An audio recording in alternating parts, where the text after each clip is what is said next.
নমস্কার বন্ধুরা, এটা হচ্ছে বকপুর অঞ্চলের মালগড়িয়া গ্রাম। আর এই বাড়িটা হচ্ছে, আপনি একটু আসুন এখানে দাঁড়ান। আপনি আসুন না, অত ভয় করছেন কেন আপনি? সকালবেলা আমি এই বাড়িতে এসেছিলাম, এই বাড়িতে একটি রাসেল ভাইপার পেয়েছি, আবার একটি রাসেল ভাইপার, সেটা ছিল প্রায় বছর খানেকের, এটা বছর 5-6 হবে, বড় রাসেল ভাইপার। এই সাত থেকেই হচ্ছে আপনার আতঙ্ক থেকে ভয়, আর ভয় থেকে মৃত্যু। আর এখন হচ্ছে শীতকাল, আর শীতকাল বলতে কি রাসেল ভাইপার শীত গ্রীষ্ম বর্ষা বলে কিছু নেই। এর কাছে পাওয়া যায় হচ্ছে আপনার হেমোটক্সিন বিষটা এখানে একটু ছেড়েছেও, দেখুন এইটা হচ্ছে বিষ, এই যে এইটা হচ্ছে হিমোটক্সিন বিষ।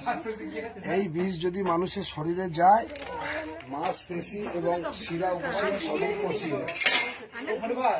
আপনারা সাবধানে থাকবেন, এই জায়গাটা একটু টর্চ লাইটের ব্যবহার করবেন।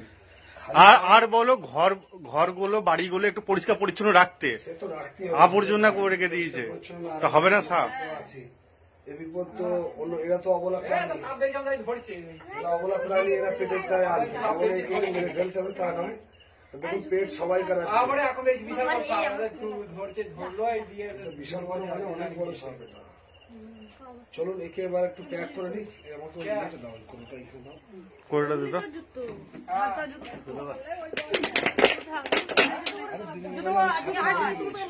বেরিয়ে গেছিল। আচ্ছা,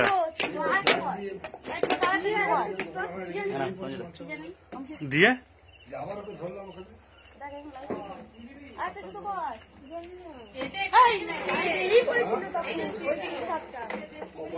খুবই ভালো, কারো পায়ে পড়েনি। একে বসে নিয়ে আসা খুব মুশকিলের ব্যাপার রে ভাই। ছোট হয়ে গেছে না, ফটো ঠিক আছে, ঠিকই আছে। জোর দিচ্ছে যে ঠিক ঘুরবে আস্তে আস্তে, সুযোগ পেলে বসা দিয়ে দেবো হাতে আমার। দেখবি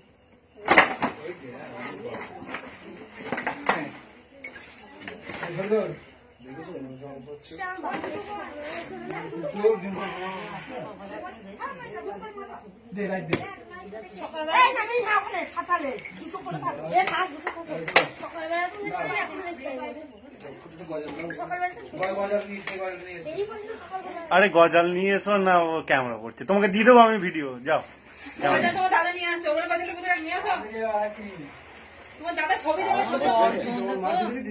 দাদা এগুলো আমরা ছেড়ে দেন, এখন বোধ থাকবে পুরো দিয়ে এখন রাত, তাই বলে এখন ছেড়ে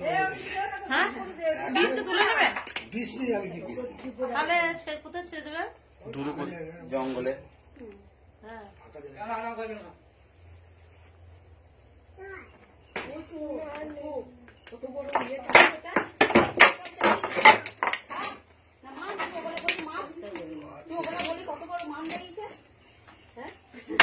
আর অন্ধকারে এসো না ধান দেখতে।